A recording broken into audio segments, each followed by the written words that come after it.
বাঁশখালী উপজেলার জলদি পৌরসভার লক্ষ্মী স্কয়ার এলাকায় পরিচালিত মোবাইল কোর্ট অভিযানে অনলাইন ব্যাটিং অ্যাপে জুয়া খেলার সময় 2 যুবককে আটক করা হয়েছে।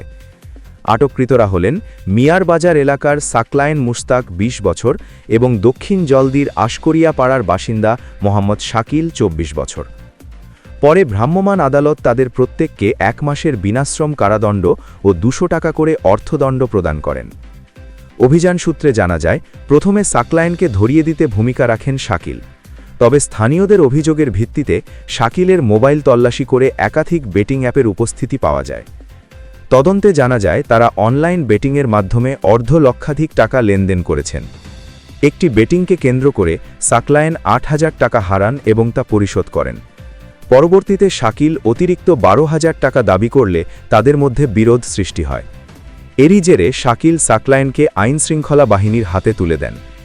তবে জনতার দাবির মুখে শাকিলের বিরুদ্ধেও তাৎক্ষণিক ব্যবস্থা নেয় মোবাইল কোর্ট।